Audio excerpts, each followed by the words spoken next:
నమస్తే, welcome to Suman TV. నేను పద్మిని. ప్రస్తుతంతో పాటు ప్రముఖ ఆధ్యాత్మికవేత్త, శ్రీదేవి శ్రీ విద్యాపీఠం వ్యవస్థాపకులు, శ్రీ లక్ష్మీ గణపతి ఆలయం నిర్వాహకులు, స్వర్ణ దేవాలయం నిర్మాణ సంకల్పకర్త, శ్రీ విద్య ఉపాసకులు, బ్రహ్మశ్రీ తేరాల సుబ్రహ్మణ్య శాస్త్రి గారు మనతో పాటు ఉన్నారు. మాట్లాడదాం. నమస్కారం అండి. నమస్తే తల్లి.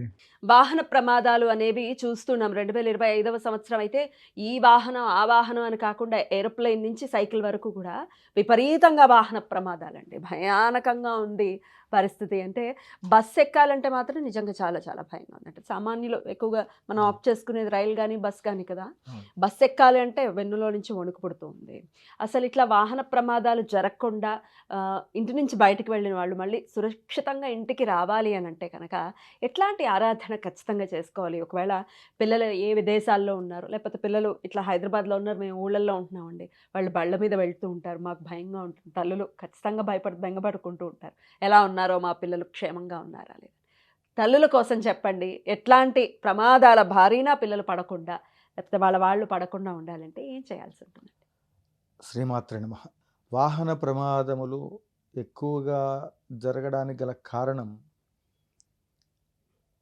ఆ వాహనములు ఫస్ట్ ఎటువంటి వాహనాలైనప్పటికీ కూడా కొనుగోలు చేసే సమయాల్లో ముహూర్త లోపము అనేటువంటిది మొదటి దోషం ఉంటుందండి కొనేటప్పుడు కూడా. ఖచ్చితంగా ఓకే. దాన్ని బుకింగ్ చేసిన టైం ఒకటి, డెలివరీ టైం ఒకటి, ఖచ్చితంగా అమ్మ.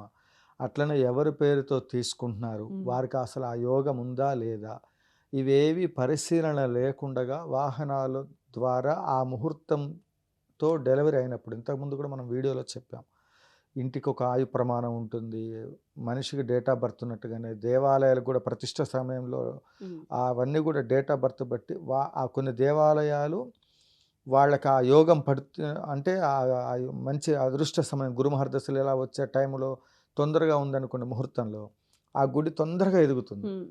అట్లనే వ్యక్తిగత జీవితంలో కూడా గురుమహర్దశలు జాతకంలో గ్రహ ఫలితాలని కూడా బాగా ఉన్నట్లయితే వాళ్ళ జీవితంలో అత్యద్భుతంగా ఉంటారు. అట్లనే వాహన సమయంలో కూడా నేను పలానా సమయంలో వాహనం కొనుక్కున్నానండి, సెంటిమెంట్ అండి, అది కొన్న దగ్గర నుంచి అద్భుతంగా ఉందంటారు. అంటే ఆ టైంలో ఆ ముహూర్తంలో ఉండబడే బలం, ఇవన్నీ వెరసి మొత్తం మీద మనం గమనించవలసిన అంశం ఏంటంటే ముహూర్తానికి శాస్త్రానికి మనం చేసే దినచర్యలో ప్రతి అంశానికి ముడిపడి ఉంది. ఇవన్నీ ఎలా ఉన్నప్పటికీ కూడా వాహన ప్రమాదములు నిన్న వరుసన వారం రోజులు బట్టి చాలా తీవ్రంగా ఒక అక్క చెల్లె వాళ్ళు ఫ్యామిలీ చాలా నేను చూస్తుండగానే వాళ్ళకి యాక్సిడెంట్లో వాళ్ళు ప్రాణాలు కోల్పోయిన వాళ్ళు ప్రయాణాలు అటు ఇటు తిరుగుతున్నప్పుడు నేను చూస్తూ ఉన్నాను. ఇవేవి జరగకుండా ఉండాలి అంటే ప్రతి ఒక్కళ్ళు కూడా భగవత్ ఆరాధన ప్రతినిత్యం ఎంత బిజీ అయినా ఉండనివ్వండి, కాస్తైన రామనామ జపం,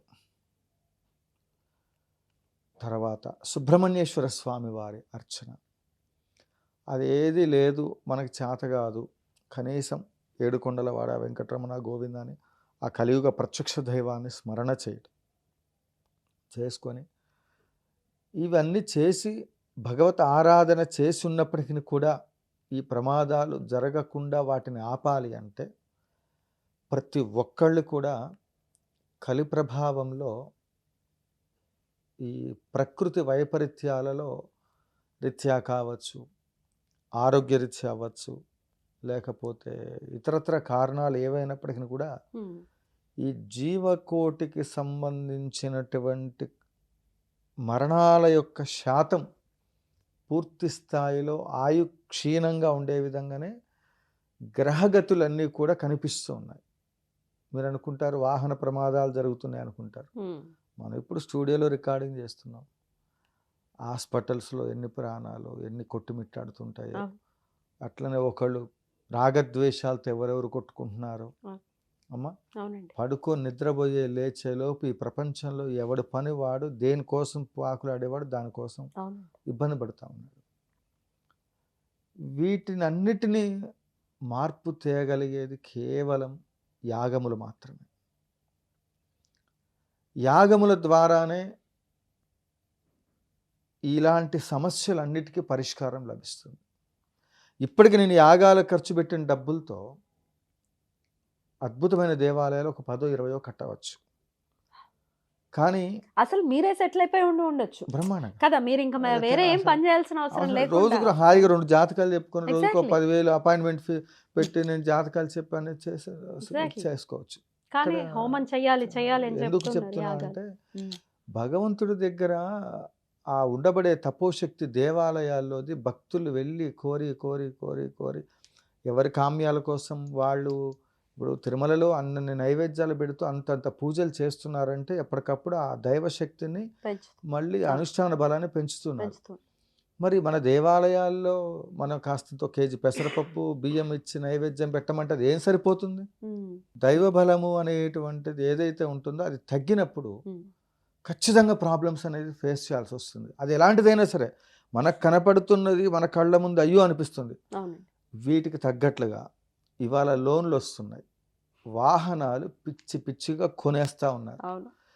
ఇక ఇప్పుడు రాబోయే కాలంలో మనం చెప్తున్నా స్వర్ణాలయంలో హెలికాప్టర్ పెట్టడానికి కూడా ప్లాన్ రెడీ చేయండి రా అంటున్నా. అంటే హెలిప్యాడ్ అది కూడా ఎందుకంటే ఇంటికో హెలిప్యాడ్ వస్తే రేపు పొద్దున భవిష్యత్తులో సుబ్రహ్మణ్య శాస్త్రి ఇన్ని పెట్టాడు అది పెట్టలేదు అంటారు అని అది కూడా ఉందా ప్లాన్ లో పెట్టాం. అది కూడా ప్లాన్ చేయడం అంటే ఆ రకంగా వచ్చినా కూడా ఇబ్బంది లేకుండా ఆ 90 ఎకరాలలో వనమూలికలు గోశాల ఇవన్నీ పెడుతూ ఎంత చేస్తున్నామంటే ఈ ప్రాజెక్ట్లో మన చుట్టూ ఉన్న సమస్యల్ని కంట్రోల్ చేయగలిగేది కేవలం ఆ ముక్కోటి దేవతా స్వరూపమైనటువంటి రాజశ్యామల అమ్మవారు.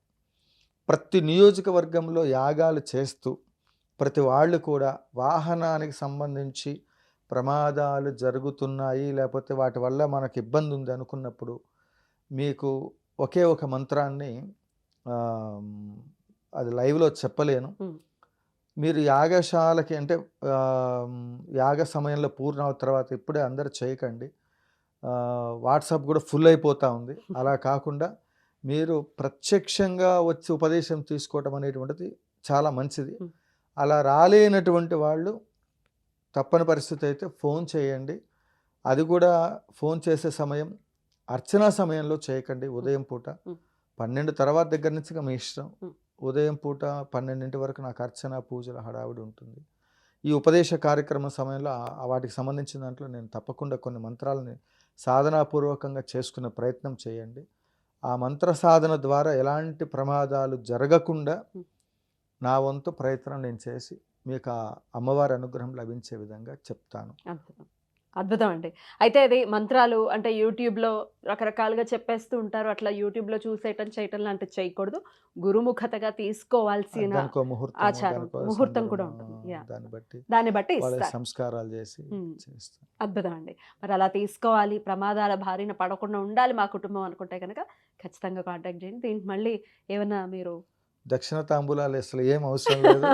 దీనికి కూడా స్పష్టంగా ఏంటంటే ఎవరికి చెప్పిన ఒకటే, మీ ప్రాంతంలో మీ దేవాలయంలో మీ ఊర్లో ఉండబడే పురోహితుడికి మీరు ఏదైనా చేతనైంది చేయండి.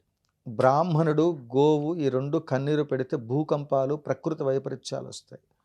సనాతన ధర్మం పేరుతో మనం ముఖ్యంగా కాపాడుకోవాల్సింది ఆధ్యాత్మికమైన సంపదలో ఉండి వాటిని నిరంతరం కాపాడుతున్న అర్చక వ్యవస్థలో ఉన్న బ్రాహ్మణుల్ని పురోహితుల్ని వాళ్ళకి ఎలాంటి ఇబ్బందులు లేకుండా చూశారంటే మీరు ఎన్నో యాగాలు చేసినంత పుణ్య ఫలితం. కాబట్టి ఈ కార్యక్రమంలో మీరందరూ కూడా గమనించవలసింది ఏంటంటే ఇవాళ సమిధలు కొనాలి అంటే చాలా కష్టం. ఇక్కడ కొబ్బరికాయలు ఎందుకు ఉదాహరించాల్సి వస్తుందంటే ఆ కొబ్బరి పెంకుతో అంటే అగ్నిహోత్రుడు ఎప్పుడు ప్రజ్వలిస్తూ ఉంటారు, అద్భుతమైన సువాసన వస్తుంది, గణపతికి ఎంతో ఇష్టం. కాబట్టి యాగ ద్రవ్యాలు ఇవన్నీ అందించండి. మీరిచ్చే గురుదక్షిణ అదే యాగ ద్రవ్యాలు, యాగానికి కావలసినవి. నా మనస్సంకల్పం స్వర్ణాలయం నిర్మాణం అవ్వాలని మనం అందరం కలిసి చేస్తే కానిదంటూ ఏది లేదు. చాలా చాలా అద్భుతంగా వివరించారండి. కృతజ్ఞతలు. సంతోషం. నమస్కారం. కామాక్షి.